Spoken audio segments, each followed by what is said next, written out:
Les entretiens secrets vous présentent L'île de la fée d'Edgar Allan Poe. Une série de contes audio à réaliser, présentés, illustrés musicalement et lus par Mojone.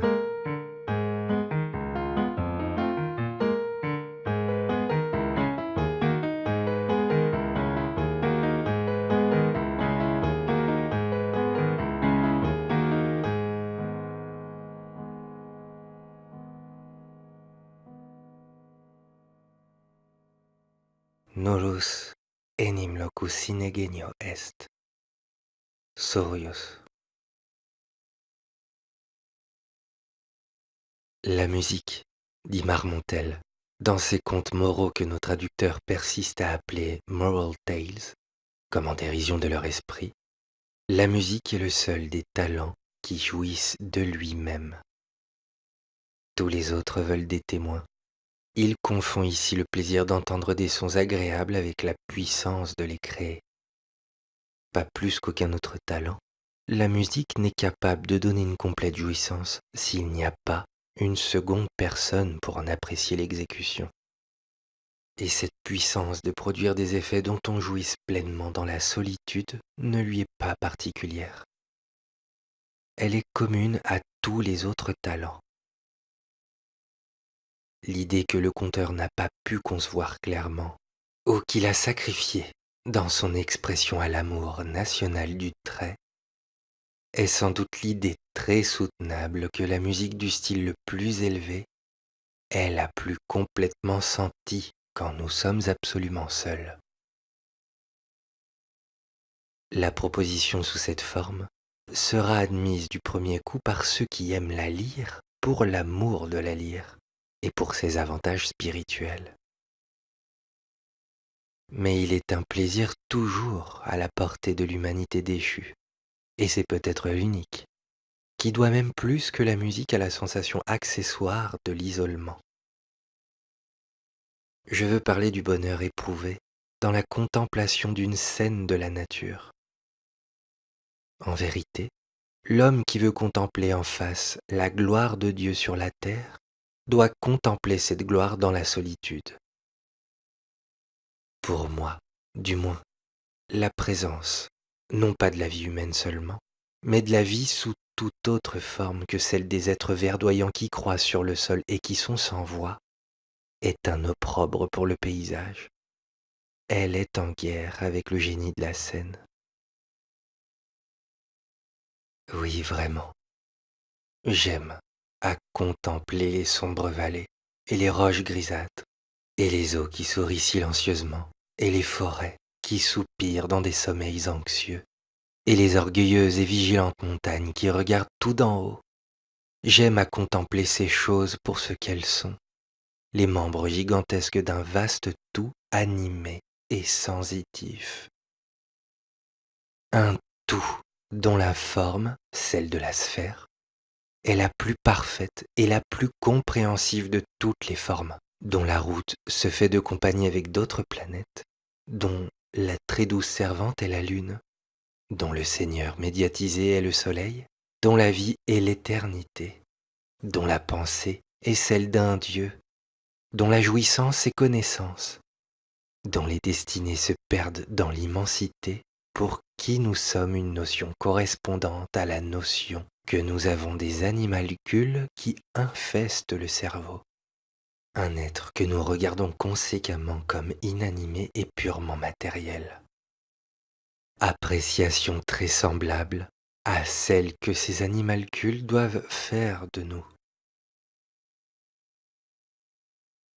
Nos télescopes et nos recherches mathématiques nous confirment de tout point, nonobstant la cafarderie de la plus ignorante prêtraille, que l'espace, et conséquemment le volume, est une importante considération aux yeux du Tout-Puissant. Les cercles dans lesquels se meuvent les étoiles sont le mieux appropriés à l'évolution, sans conflit, du plus grand nombre de corps possible. Les formes de ces corps sont exactement choisies pour contenir sous une surface donnée la plus grande quantité possible de matière, et les surfaces elles-mêmes sont disposées de façon à recevoir une population plus nombreuse que ne l'auraient pu les mêmes surfaces disposées autrement. Et de ce que l'espace est infini, on ne peut tirer aucun argument contre cette idée que le volume a une valeur aux yeux de Dieu, car pour remplir cet espace, il peut y avoir un infini de matière. Et puisque nous voyons clairement que d'où est la matière de vitalité est un principe, et même autant que nous pouvons en juger le principe capital dans les opérations de la divinité, est-il logique de le supposer confiné dans l'ordre de la petitesse, où il se révèle journellement à nous, et de l'exclure des régions du grandiose, comme nous découvrons des cercles dans des cercles et toujours sans fin, évoluant tous cependant autour d'un centre unique infiniment distant qui est la divinité? Ne pouvons-nous pas supposer, analogiquement et de la même manière, la vie dans la vie, la moindre dans la plus grande, et toute dans l'esprit divin? Bref, nous errons follement par fatuité, en nous figurant que l'homme, dans ses destinées temporelles ou futures, est d'une plus grande importance dans l'univers que ce vaste limon de la vallée qui cultive et qu'il méprise, et à laquelle il refuse une âme par la raison peu profonde qu'il ne la voit pas fonctionner. Ces idées, et d'autres analogues, ont toujours donné à mes méditations parmi les montagnes et les forêts, près des rivières et de l'océan, une teinte de ce que les gens vulgaires ne manqueront pas d'appeler fantastique. Mes promenades vagabondes, au milieu de tableaux de ce genre, ont été nombreuses, singulièrement curieuses, souvent solitaires. Et l'intérêt avec lequel j'ai erré à travers plus d'une vallée profonde et sombre, où contempler le ciel de main lac limpide, a été un intérêt grandement accru par la pensée que j'errais seul, que je contemplais seul. Quel est le français bavard qui, faisant allusion à l'ouvrage bien connu de Zimmermann, a dit « La solitude est une belle chose, mais il faut quelqu'un pour vous dire que la solitude est une belle chose. Comme épigramme, c'est parfait, mais il faut. Cette nécessité est une chose qui n'existe pas. »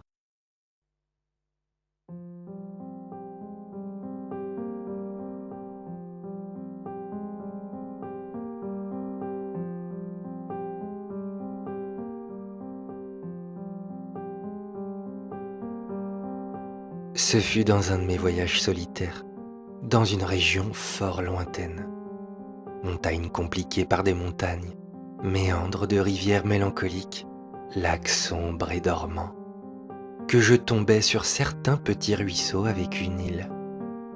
J'y arrivais soudainement dans un mois de juin, le mois du feuillage, et je me jetais sur le sol, sous les branches d'un arbuste odorant qui m'était inconnu, de manière à m'assoupir en contemplant le tableau. Je sentis que je ne pourrais le bien voir que de cette façon, tant il portait le caractère d'une vision. De tous côtés, excepté à l'ouest, où le soleil allait bientôt plonger, s'élevaient les murailles verdoyantes de la forêt. La petite rivière, qui faisait un brusque coude et ainsi se dérobait soudainement à la vue, semblait ne pouvoir pas s'échapper de sa prison. Mais on eût dit qu'elle était absorbée vers l'est par la verdure profonde des arbres. Et du côté opposé, cela m'apparaissait ainsi, couché comme je l'étais et les yeux au ciel, tombait dans la vallée, sans intermittence et sans bruit, une splendide cascade, or et pourpre, vomi par les fontaines occidentales du ciel. À peu près au centre de l'étroite perspective qu'embrassait mon regard visionnaire, une petite île circulaire, magnifiquement verdoyante, reposait sur le sein du ruisseau. La rive et son image étaient si bien fondues que le tout semblait suspendu dans l'air. L'eau transparente jouait si bien le miroir qu'il était presque impossible de deviner à quel endroit du talus d'émeraude commençait son domaine de cristal. Ma position me permettait d'embrasser d'un seul coup d'œil les deux extrémités, est et ouest de l'îlot. Et j'observais dans leurs aspects une différence singulièrement marquée. L'ouest était tout un radieux harem de beauté de jardin. Il s'embrasait et rougissait sous l'œil oblique du soleil et souriait extatiquement par toutes ses fleurs. Le gazon était court, élastique, odorant et parsemé d'asphodèles. Les arbres étaient souples, gais, droits, brillants, sveltes et gracieux, orientaux par la forme et le feuillage, avec une écorce polie, luisante et versicolore. On eût dit qu'un sentiment profond de vie et de joie circulait partout. Et, quoique les cieux ne soufflassent aucune brise, tout, cependant, semblait agité par d'innombrables papillons qu'on aurait pu prendre, dans leurs fuites gracieuses et leurs zigzags, pour des tulipes ailées. L'autre côté, le côté est de l'île, était submergé dans l'ombre la plus noire. Là, une mélancolie sombre, mais pleine de calme et de beauté, enveloppait toute chose. Les arbres étaient d'une couleur noirâtre, lugubre de forme et d'attitude, se tordant en spectres moroses et solennels, traduisant des idées de chagrin mortel et de mort prématurée. Le gazon y revêtait la teinte profonde du cyprès et ses brins baissaient languissamment leurs pointes. Là s'élevaient éparpillés plusieurs petits monticules maussades, bas, étroits, pas très longs, qui avaient des airs de tombeaux, mais qui n'en étaient pas, quoique au-dessus et tout autour grimpassent la rue et le romarin. L'ombre des arbres tombait pesamment sur l'eau et semblait s'y ensevelir, imprégnant de ténèbres les profondeurs de l'élément. Je m'imaginais que chaque ombre, à mesure que le soleil descendait plus bas, toujours plus bas, se séparait à regret du tronc qui lui avait donné naissance et était absorbée par le ruisseau, pendant que d'autres ombres naissaient à chaque instant des arbres, prenant la place de leurs aînées défuntes. Cette idée, une fois qu'elle se fut emparée de mon imagination, l'excita fortement, et je me perdis immédiatement en rêverie. Si jamais l'île fut enchantée, me disais-je, celle-ci l'est, bien sûr. C'est le rendez-vous des quelques gracieuses fées qui ont survécu à la destruction de leur race. Ces vertes tombes, sont-elles les leurs? Rendent-elles leur douce vie de la même façon que l'humanité? Ou plutôt leur mort, n'est-elle pas une espèce de dépérissement mélancolique? Rendent-elles à Dieu leur existence petit à petit, épuisant lentement leur substance jusqu'à la mort, comme ces arbres rendent leurs ombres l'une après l'autre?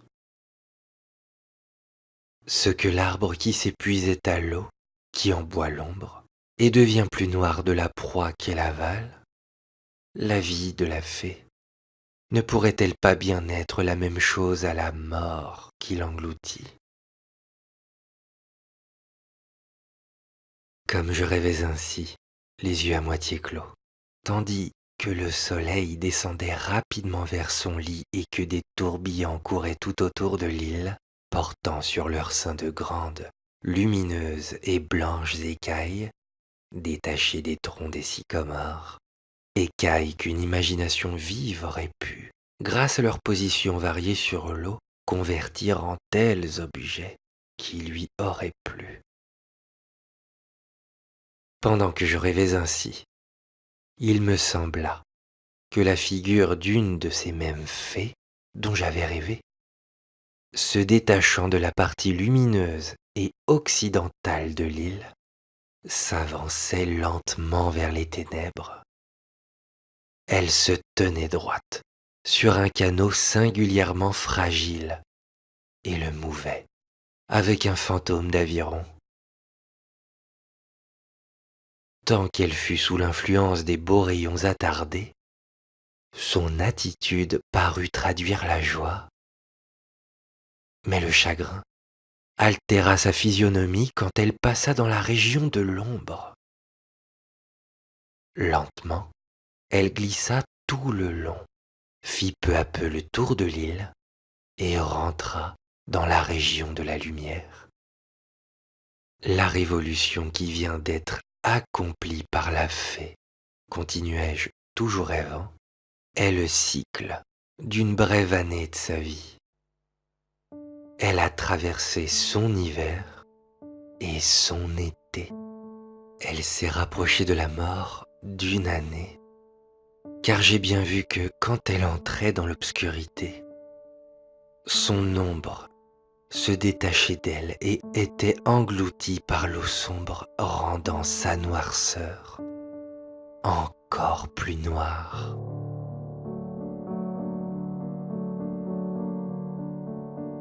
Et de nouveau, le petit bateau apparut, avec la fée. Mais dans son attitude, il y avait plus de soucis et d'indécision et moins d'élastique allégresse. Elle navigua de nouveau de la lumière vers l'obscurité qui s'approfondissait à chaque minute. Et de nouveau, son ombre, se détachant, tomba dans l'ébène liquide et fut absorbée par les ténèbres.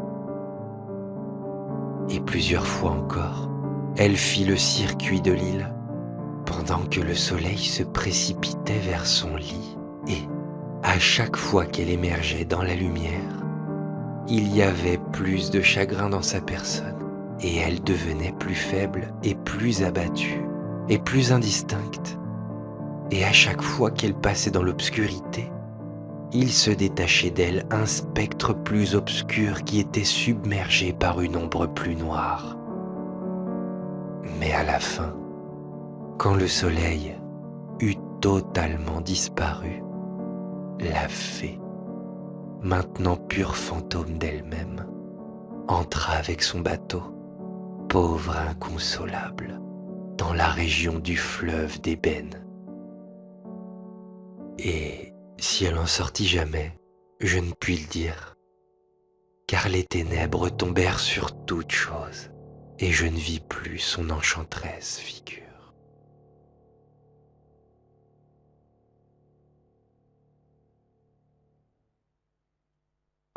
Les Entretiens secrets venaient de vous présenter L'île de la fée d'Edgar Allan Poe.